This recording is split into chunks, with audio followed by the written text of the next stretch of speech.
Hello, everyone. Welcome to another episode of Lunch Tech and Chat. I've got my friend William here as usual. Will, AI is crazy. Everyone's pouring money on AI, funding, getting money, those companies becoming billionaires, millionaires, and some people taking the time to make scams or get free money. Yeah, it's And not for you know what I'm everybody. going to talk about? Builder AI. So let's talk Yeah. about that.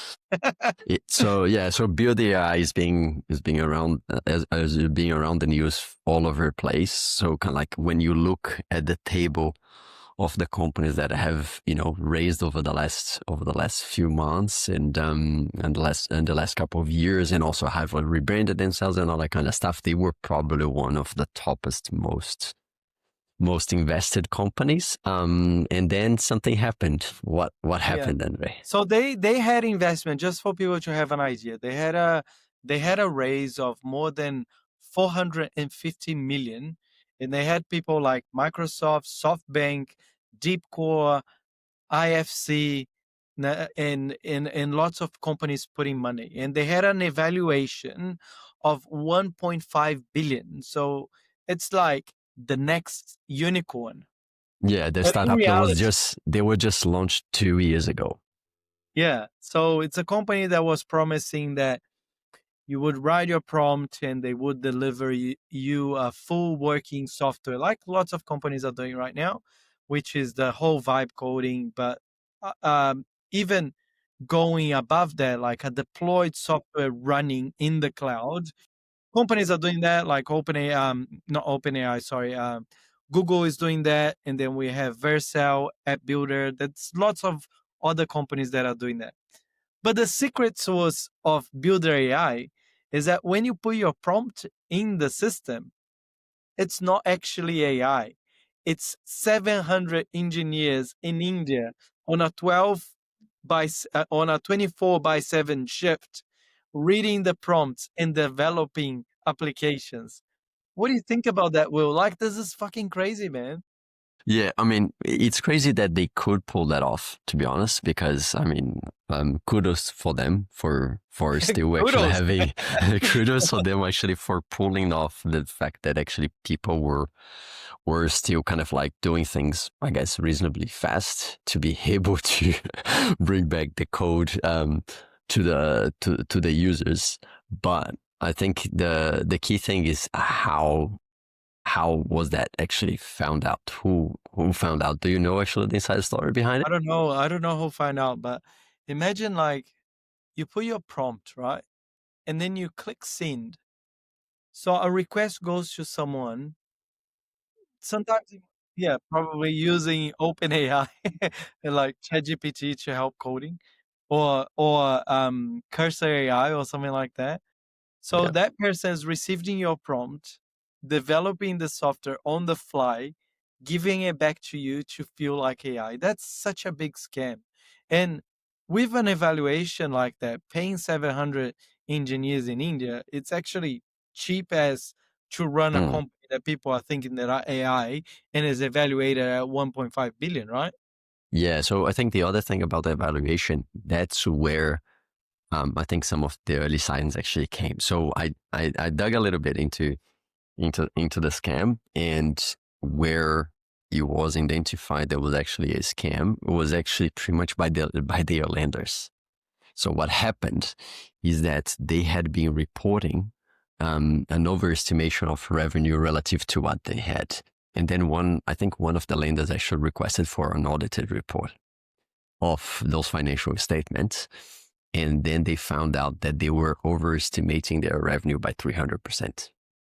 And then that lender pulled the plug on them and say, no, I'm not extending your line of credit.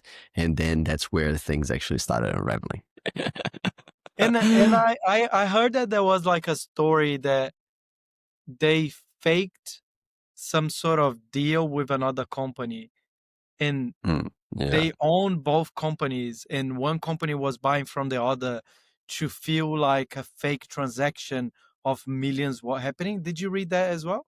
No, I didn't read that part of the report. I only read about the lender side. but I wouldn't be surprised if they were already, you know, essentially lying on the revenue and the sales of their software. It's just a matter of time before they would lie about a deal that was actually happening between them and another company, right? So, And this is crazy because if they haven't taken that seriously and actually developed a system, maybe they didn't even have the knowledge to do that. But like companies like Cursor, they just had another round of funding of 900 million US mm, dollars. Like yeah. it's the right time to make money, but it's like you need to be playing the game right, or else someone will find out eventually, right? I mean, it's not necessarily new, right? We remember, you remember like a couple of years ago when a lot of companies were essentially, when there was the whole kind of like rush to be the next LLM kind of like Blockchain. provider, or the next LLM provider, etc. At that point in time, just like 1 or 2 years ago when that was happening, and people were finding out that actually all of those companies that were branded as the essentially kind of like an LLM provider. They were just kind of like, there was all of these memes around kind of like like from Scooby-Doo, kind of like removing the mask, and behind it was just actually OpenAI OpenAI. API, you know? So it was similar. So this is not kind of like new in a overhyped market. People kind of like tend to jump into the thing that is the most buzzy. Up back then was actually being an LLM. Now, because the It's LLM like a couple of stack years ago, we is, had a lot of scams on blockchain, and you are in the sector, so you know about it, mm, right? Like lots of oh yeah, I mean, fake it hasn't companies and stopped. scam and tokens and And that hasn't stopped, right? So it's just that the market is maturing, but it always in the edge of the market where new excitement, to be honest, in part is the fault of the VCs, because VCs, they get in a way a little bit numbed by whoever is actually doing something, and unless there is not all of the buzz around a novel thing rather than actually an optimization or an existing process, if there's not something new that they haven't seen before, they don't pull money. So actually they force actually a lot of those companies to go into scammy buzzwords or things like that, in to an extent. I'm not putting all of the fault on them, but that happens a lot. So the companies actually, they build software not for their users or for the actual use that they want to make, but more as a buzzword towards a VC. And there's a lot of companies that are just like, marketing companies. And even though they seem to be a marketing company for their users, their primary target is their VCs, right? So so this is not that surprising, um, because it's an attention economy, and everyone is trying to attract, all of those companies are trying to attract attention at some level on some bus. And of course, they will be the ones that are going to be over the top on the marketing side. And you will be, what is the line between marketing and scam? Sometimes that line is really gray. Mhm. So, yeah, I think that happens. and on talking about that, like as you're saying, the buzzwords or the stuff that is in hype, that's what the investors wants to see. Different types of scam. And then we take, for example, and for granted as well, but the biggest company in the world, Apple, right? They've been talking about this freaking Apple Intelligence for ages. They made a lot of companies and people go in the hype and buy all those new Apple phones because they were going to be enabled for Apple Intelligence, and all this Mm, great AI, amazing stuff was rolling out. And then they delivered very poorly. Everyone started complaining about. I think even Apple scrapped the Apple Intelligence team or something like that. But I feel really disappointed that on the WWDC 25, mm, they had all the stage of the world, everyone expecting to hear about AI like the same that Google is doing with Android and all the other companies, Microsoft and etc. So there was this big hype and big expectation, and they didn't even talk much about AI. It was Hmm. all about the new visual, liquid glass, all transparent. The icons are gonna change. It's the biggest change on UI. It's like, is that what people actually want? Like, do you feel like, I don't know, like my sense of feeling is that people are gonna start migrating to Android because the AI on Android is so amazing and Apple's just the same. Do you feel the Yeah, same? I don't know. Or I don't know. I mean, they have like a core user base, right? That is actually quite strong.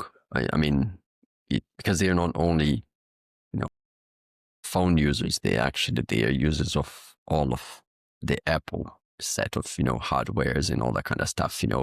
I don't know about you, but I'm talking from a MacBook. yeah, I'm on a As we Mac as well. as we speak, I have like an iPhone, all that kind of stuff. So I think kind of like a lot of people, for convenience, they do that, and they will use the AIs that they have available through applications rather than actually embedded Yeah, but let me into give the you an hardware. example, right?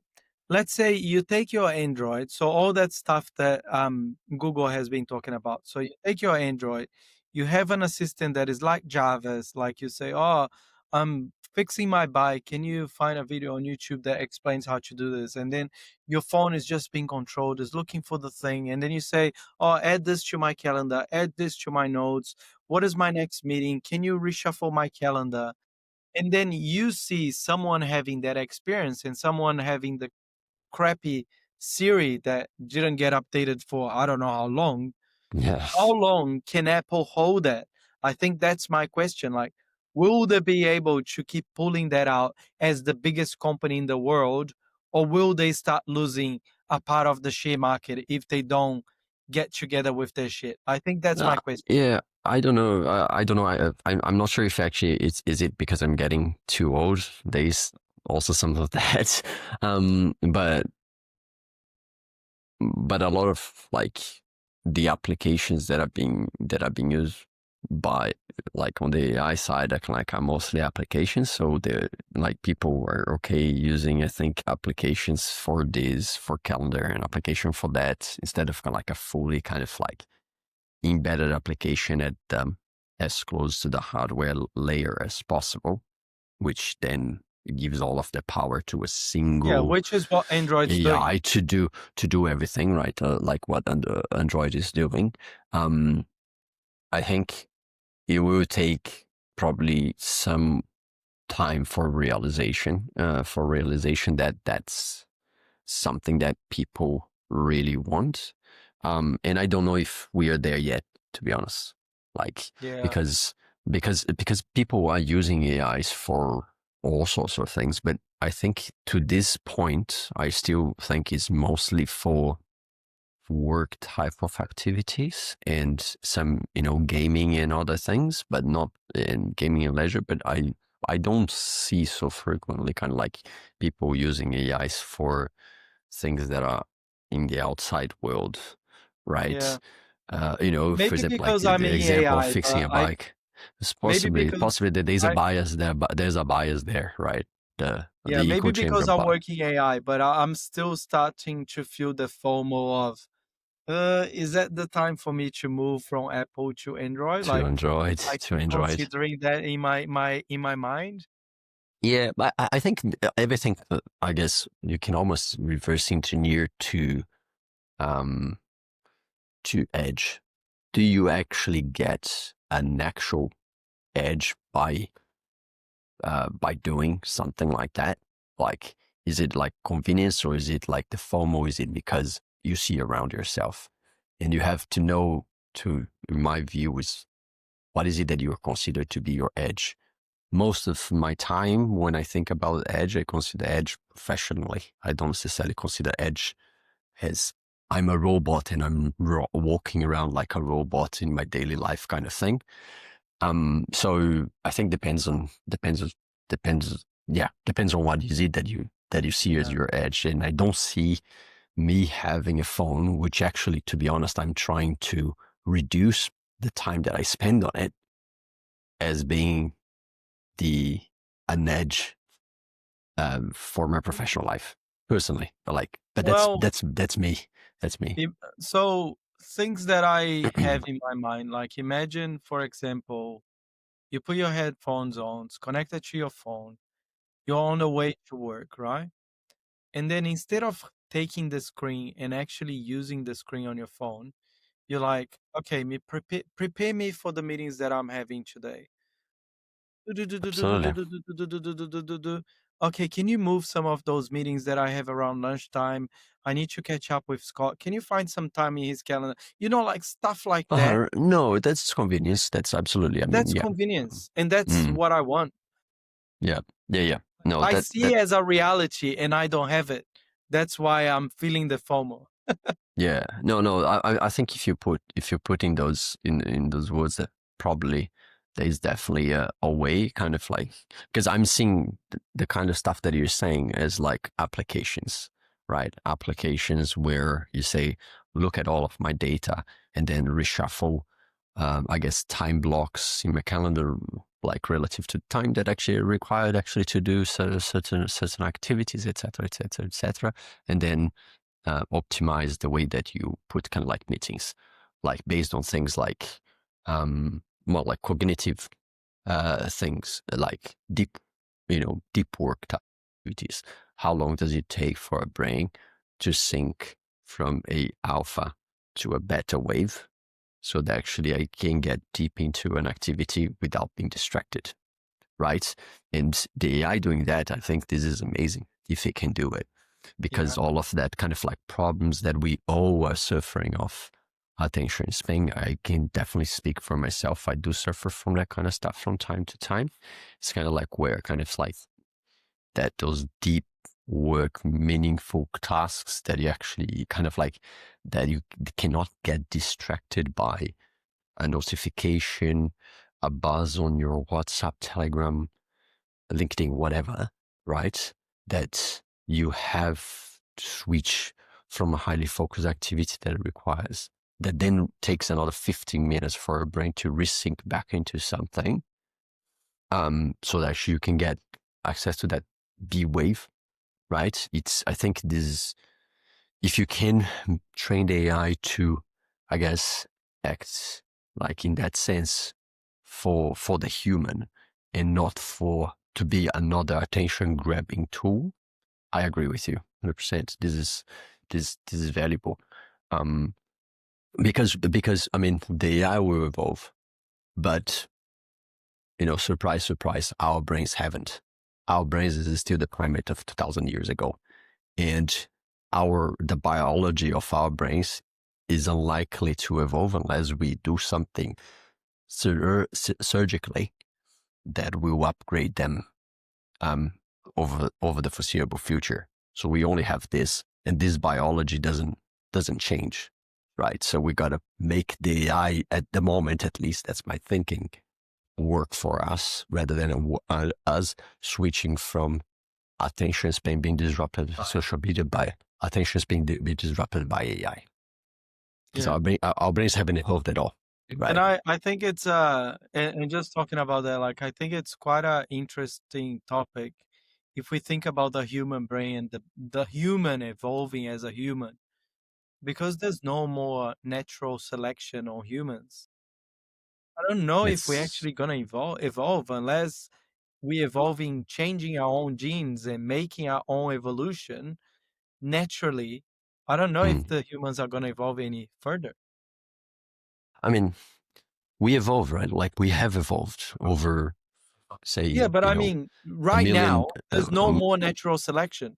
So we either evolve by us evolving ourselves, because I don't know if natural selection will evolve us anymore because there's no natural selection on humans. You know what I mean? I mean, the time scale of evolution is different, right? Because when we talk about ourselves, like it's not the time scale of evolution of my life, your life, anybody's life, right? No, no, no, We no. have, I know. but we evolve kind of like our brains have grown, all that kind of stuff. We had shocks, I guess, over, you I know, think what I'm trying to say is the Darwin evolution concept is you have a mutation, and that mutation in some sort of situation will deal with the environment better than the other mutations, and that will become the main mutation. And as the others die, that main mutation is the one that takes to the next step. 100%. What I Yeah. mean is, us as human, as we try to preserve humans in general, we are sort of delaying the natural selection because we're not being selected anymore. We trying to live as long as we can. So I feel like if natural selection is not applying as much, if we don't evolve ourselves by us applying evolution to us, is the human going to actually evolve? I think it will. It has, right? It's just that the time scale of that evolution is gonna be much more linear the way that it has been, right? And it has been linear. It has been based on shocks like, ice ages and things like that that actually have had actually to change us. Like our biology has had to change, all those kind of like external factors as well. Our relationship, for example, the last big loop that we had is our relationship with the Neanderthals and all that kind of stuff. That has changed us, right? We don't know yet whether we killed the Neanderthals as our species or we bred with them. It's not fully clear. That was our last leap. That leap is you know, 35 plus thousand years ago already. Um, Other than that, we're pretty much the same brain. We've just kind of like added tools and technologies, but biologically, we're still the same as the first guys that actually did the cave painting. 35. I mean, here in Australia, 50,000 years ago. Um, so um, so I think that kind of like if we want, and I think that's probably going to be hard, but if we want to evolve, I think biologically, um, I I think to your point, we will have to force some sort of evolution. If we want to evolve at the scale that the tools and technologies that we build around us are evolving now. Given that we're in the first time in our existing that we've creating a tool and a technology that is potentially and very likely gonna outsmart the sum of all of us. Well, Um, it's really outsmarting most I of us. mean, it's outsmarting us individually, but is the thing is one AI will outsmart the collective of all of us. I mean, see the ex-CEO of Alphabet, Eric Schmidt, he thinks that we are not that far off. He thinks that what's happening now with the AI revolution is probably in the hype from his perspective, from things that actually he's also been investing into. Um, and he thinks that actually, it's going to be outsmarting us within the next 5 to 10 years, the collective sum of all of us. But how is it that we're going to evolve from there? I think That's the um, question. That's the $1 that's million the question. question. What is it that we're going to do? We're just going to go and kind of tell everybody, um, okay, it's survival of the fittest. None of us is fit for it. Um, None of us is prepared for that survival of the fittest. Or are we going to say, have some sort of like, I don't know, social pact between all of us that we got to defend our species, against this species that we don't know how it's going to evolve. Yeah. And, It depends and how it evolves, right? what are the, Like maybe it evolves to serve us and not for us to be servants. Like meaning, maybe the future will be AI is doing all the job and human needs to work less. But as long as we can still divide money and keeps our brain fit, it's not actually a bad thing having more life and less work. um, I don't know. I think humans are still driven by a purpose, right? So I think and we are not prepared for it.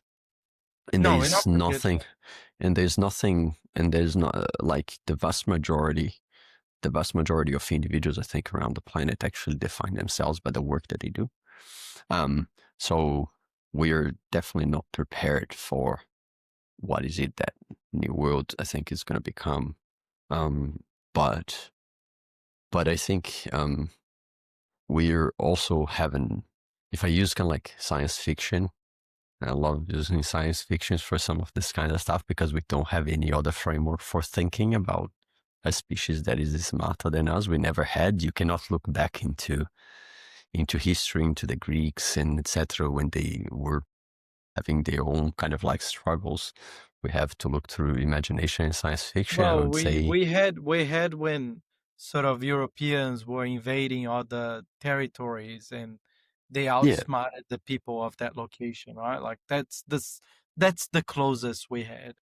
yeah, but we usually had from like that would be the equivalent of the tail of the AI relative to us.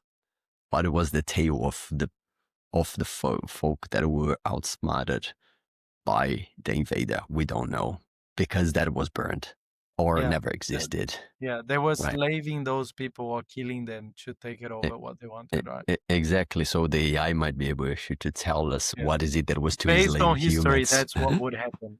Yeah. Hopefully, that's not what's gonna happen.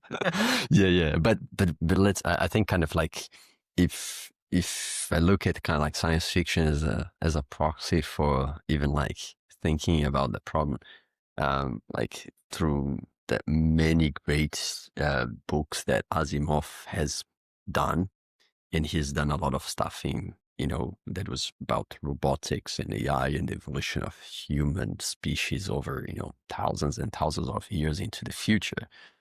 The one thing that actually that he did, like that all humans as a collective actually they decided to do after testing out all of the AIs was actually they decided actually to put some very strict rules, and they decided collectively that they, like we're saying, like that they were AIs were there to serve humans, that they were there to prevent humans from harm, and and all of those rules were very clearly stipulated and agreed up by the collective of humans. We're not even talking about that stuff. Now, Um, get China and US to agree on anything.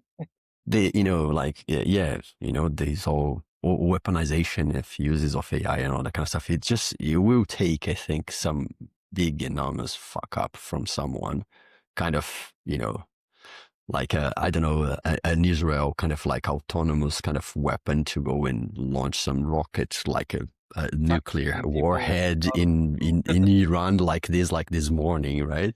Like sending some sort of like nuclear warhead across Iran and starting some Yeah, big some fuck shit up will like have that. to happen before people It start will thinking happen. It will happen because people are trusting these systems, right? To autonomously kind of act. So yeah. Anyways, hopefully we're wrong and we have a hopefully, bright I'm hoping. future and we're gonna be like Greece in the past that people had so much time to have so many hobbies that everyone was happy. Maybe that's how it's gonna happen. Let's see. Um Yeah, hopefully. talking about I'm hoping we're absolutely wrong about this.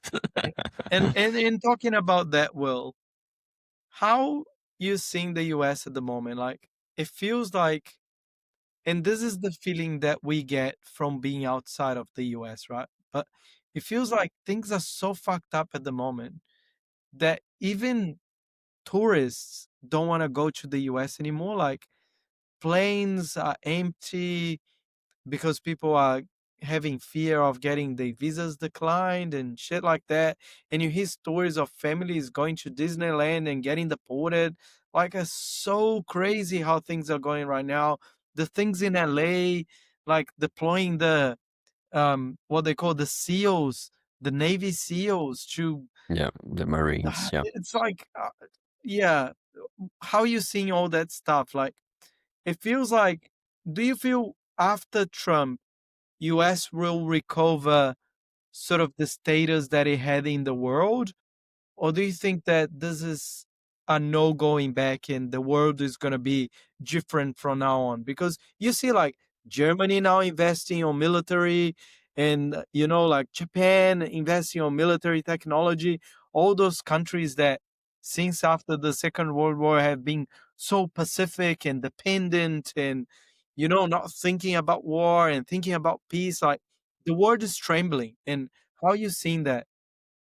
Yeah, I think to be honest, it's it's a pretty complex topic, right? And I don't think I can just take kind of like a pure size kind of like answer to that kind of like topic. But I've been It's like, reading a lot. what's gonna destroy the world first? Climate change, AI, or a third world war, or all this crazy shit that is happening?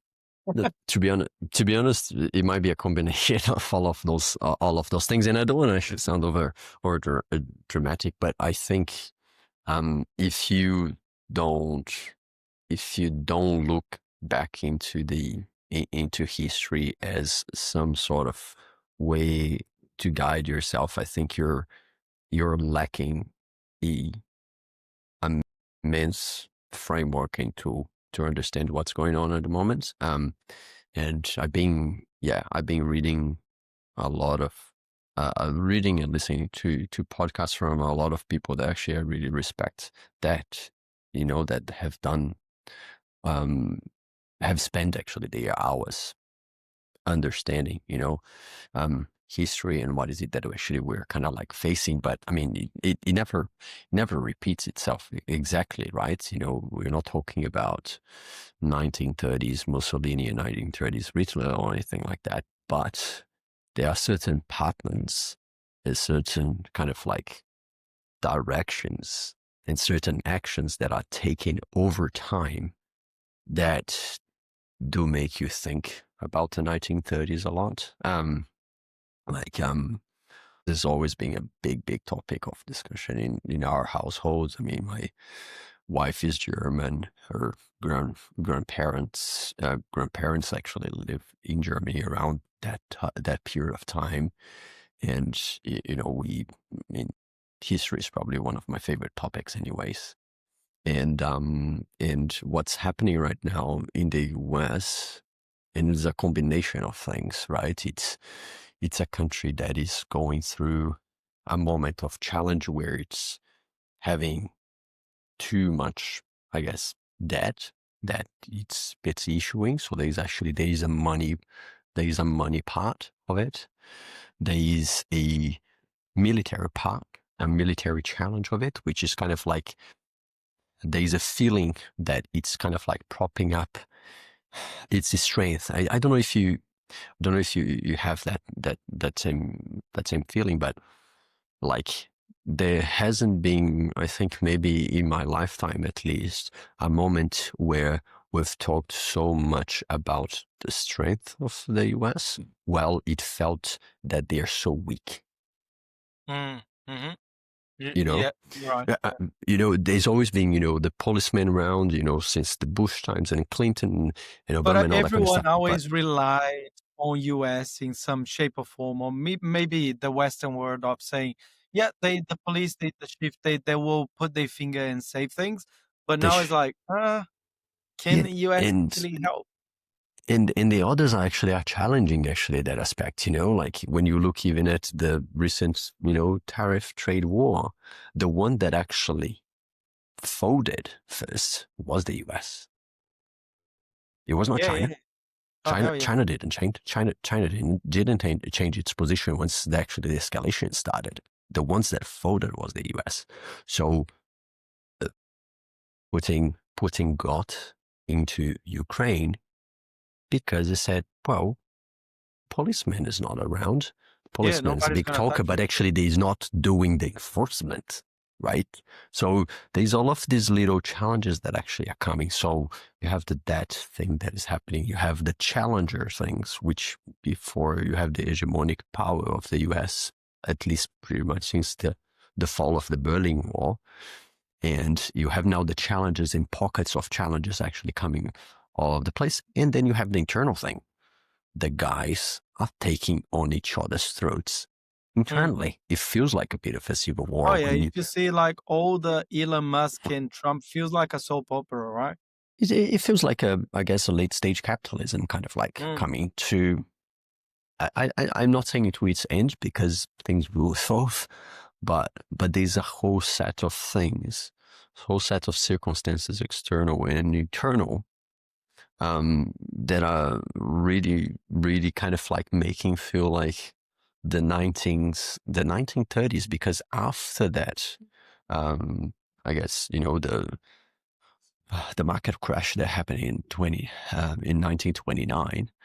Actually, if you go and you look back into Italy and Germany, it was a very, very turbulent time. There was a lot of violence happening.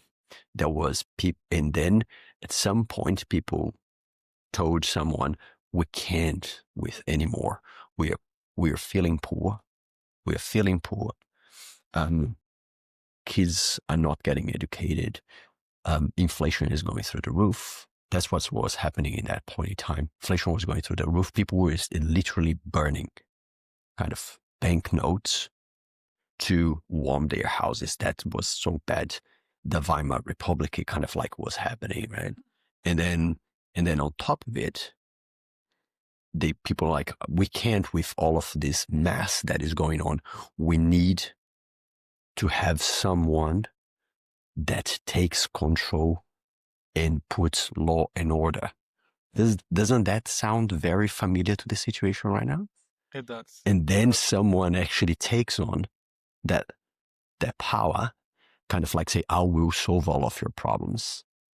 And then, but except that that person goes a little bit beyond than solving the problems. You start Except they saying, have their own agendas. have their own agendas. They start saying like, your problem. It's always easier to say your problem is because of that enemy, that Mm. internal enemy. What's Well, happening right it's now with, diversion, right? Like you you need know, to find someone to blame your problem, so your problem is not yours. So if and it's all about the narrative, right? Like even if you think about the tariffs, like it was created by Trump. Like he created it. Nobody fault. Like he can't just go back and blame Biden or China or anyone else. Like nobody talked about tariff. It's like you came with that chart and started it. Like, yeah, I get it. Even like when they just passed the law, like to go over um the debt in the US. I think something like they want to go over like 4 times the existing debt. How do you do that? How do you maintain a country with so much debt? Like the whole narrative was we need to save money, we need to cut, we need to get back on our finances. And now you're just saying, oh, let's just blow up our debt. Like, fuck it. Like, it's crazy, man. I fully don't get it. You might have an idea of what the plan is, if there is a plan, but in my mind, nothing makes sense. And I've stopped to think about it. And yeah, nothing makes sense. yeah, I think a lot of people kind of just, I mean, that, there's always been that on the debt issuance, the deficits and all that kind of stuff. There's always been every single um, Yeah, but budget. Dodge and all the narrative was Hmm. let's lower our debt, let's get as a rich country again. And Let's where just has try to get some government efficiency. Let's reduce yeah, the size where has of that whole narrative spending. gone? Like why? But the thing, I think the problem that actually came also like through Doge is that they were, for you to balance the book, you have the two sides, right? You always have to balance the books from the two sides. So the the whole thing was about, let's balance the book from the spending side, but you can't do only on the spending side. You have to balance the book as well on the revenue side. So you so that actually then you, because what is a bond, right? When a government actually issues a bond, what is it? It essentially issues a bond to cover the shortfall of the tax revenue that hasn't been able to cover for financing all of the public services activities, right? So you are creating that instrument to cover just the part that is the shortfall, the deficit of it, Mhm. right? So you have to work at least on a combination of both reducing the amount of spending, but increasing the collection of revenue to some sort of activity, progressive taxation, whatever it is, right? there's more than, there's the whole old saying of Warren Buffett that he pays less tax than his secretary across the US. The vast majority of actually big corporations actually pay way less tax than the average personal income, because they can actually pay all of their tax. Accountants actually to And do all the you accounting can't touch those productivity, right? people because they are You the you can money in never. the US, right? Exactly. So it's all of that thing. So it's at what point in time do you also break all of your Cycle. companies? And you have to be very courageous. Like, at what point in time does a government go and say to an OpenAI, to a Google, to a Microsoft, I gotta break you because you're becoming too big, and you becoming too big is a threat to me charging you for what is it that you earn? They don't want to do that. It's very challenging for someone that is actually in power, because It's at the not same time, actually these are breaking. the It's just national saying, champions. okay, you don't pay enough, and if you want to stay in this country, you need to pay more. But by that time that they are big, they can do all of the creative accounting Yes. globally. Yeah. Yeah. So they almost are forced to break them through, I have to split you. Which So is actually what you're they not do too in big. Europe, right? Which is a lot of what the Europeans do, yeah. Yeah. That's a great Plus, conversation. I love that. I love those conversations, Will. Um, yeah. so for the people that have heard us all the way to the end, leave in the comments what you enjoyed from this conversation, what you would like us to talk about next time, if you have any updates on AI or anything that you've seen happening. And what words, Will, do you think they can put in the comments to prove that they've been all the way to the end? Attention spam. Ancient spam. So that's it. So thanks very much, everyone. Thanks, Will, and I'll see you next week.